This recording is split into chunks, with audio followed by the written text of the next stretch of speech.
이게 참 복인 개긴이다. 이 한마디로 정리할 수 있을 것 같고요. 홍 후보의 저 발언 대략 한 일주일쯤 됐을 거예요. 근데 저게 조금 잔잔하게 화제가 됐었어요. 이런 일도 다 있더라라고 했는데 이 문용식 그 가짜뉴스 단장, 이게 사퇴 씨가 전 단장이죠. 전 단장의 발언에 대해서 자유한국당이 비판을 하는 과정에서 저게 이제 훨씬 더 강하게 알려졌죠. 그러니까 이제 홍 후보가 뭐 애교 있는 표현, 경상도에서는 뭐 장인어른한테 영감탱이라, 저희 경상도에서 그런 사람 좀 못 봤는데 그렇게 해명을 했는데 전 홍 후보도 이해가 안 되는 게 모르겠어요. 가까운 사람들하고 있으면 100번 양보해서 저 이야기를 할 수 있어요. 근데 저 이야기를 어디서 했는 거 아니? 전북에서 내가 전북의 사위다. 그럼 전북의 사위다라고 하면 우리 처가집에 좋은 거, 없는 것도 좋은 일 꺼내가지고 우리 장인어른이 훌륭하신 분이고 장모님 훌륭하신 분이고 저를 사랑해 주시고 이런 이야기를 하는 게 사실 상식적이잖아요. 근데 내가 전북의 사위다라면 저 말씀을 하셨으니까 앞뒤가 좀 안 맞는다. 참 이상하다. 그리고 문용식 단장의 이야기도 자 말꼬투리 상식적으로. 근데 예를 들어가지고 무슨 안철수 후보가 위안부 할머니들 이렇게 위로하면서 우리 정부가 없었을 때 힘드셨고라고 했는데 이걸 임시정부를 무시하는 처사다라고 뭐 그런 식으로 민주당이 강하게 비판을 했는데 그게 한번 역지사지를 해보자는 거죠. 그리고 이제 문용식 전 단장 같은 경우에는 한번 또 전례가 있었지 않습니까? 뭐 한 놈만 팬다 이런 말을 했다가 뭐 사과를 했고 제가 알기로 민주당 쪽에서 항상 이런 일들이 많아가지고 이번엔 정말 조심시킨다라고 했는데 뭐 이해찬 의원이나 문용식 단장이나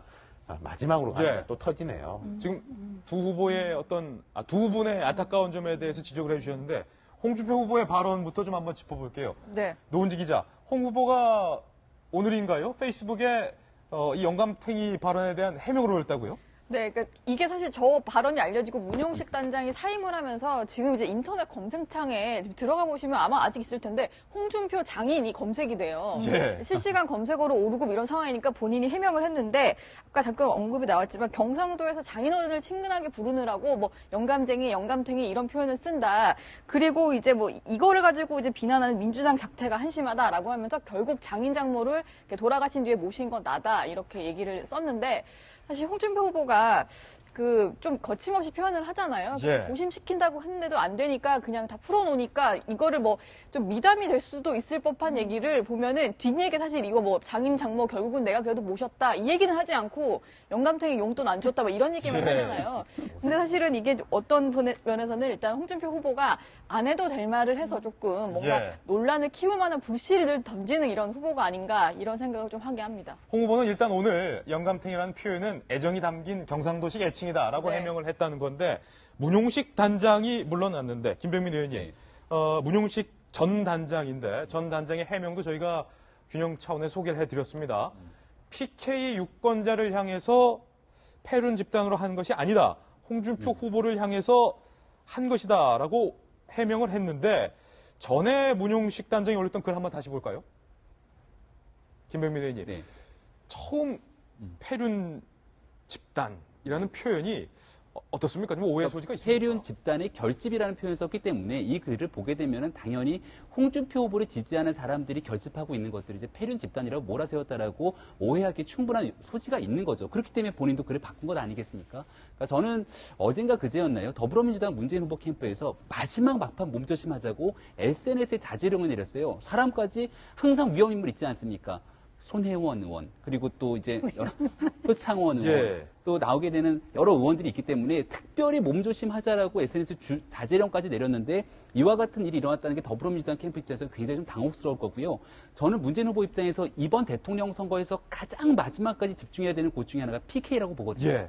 왜냐하면 TK와는 다르게 PK가 지난 총선 과정에서부터 더불어민주당이 의원들을 배출하고 교두보를 마련해놨고요. 지금 있는 여론조사를 돌려보게 되면은 문재인 후보가 굉장히 강력하게 승리할 수 있는 상황으로 가고 있는 건데 만약에 있는 과거의 전통적인 영남 보수 유권자들을 가지고 패륜 집단의 결집이라는 표현 한마디가 돌기 시작한다라면은 이게 이제 처음에 말을 끄집어낸 홍준표 후보도 타격이 있겠지만 그러한 상황을 패륜 집단이라고 표현했던 더불어민주당도 큰 타격이 있을 수밖에 없거든요. 공교롭게 오늘이 또 어버이날인데 이 패륜 문제가 논쟁이 되기 시작하면서 결국은 마지막에 흐뭇하게 미소를 짓고 있는 거는 국민의당의 안철수 후보밖에 없지 않을까라는 생각까지 듭니다. 그렇군요. 김우주 전 의원, 문용식 전 단장의 저 패륜 집단의 결집이라는 건 PK 유권자를 향해서 패륜 집단을 한 것으로 보인다. 김병민 박사는 이렇게 해석을 했는데 김 전 의원께서 보시기엔 어떻습니까? 실제로 바닥 민심이라는 표현은 그런 오해를 받을 수 있습니다. 그렇기 때문에 한마디 한마디를 지금 이 시간은 정말 조심해서 써야 되는 거고요. 지금 이제 PK가 왜 중요하냐면 사실은 이번에는 김현철 또 김덕용 소위 YS계가 문재인 지지를 했고 또 안철수 후보 또한 PK 지역을 같이 출신이란 말이에요. 그래서 이 지역에서의 민심이 어떻게 형성되느냐가 사실 수도권도 좌우하고 굉장히 어차피 대구 경북이랑 호남은 그 흐름으로 가 있어요.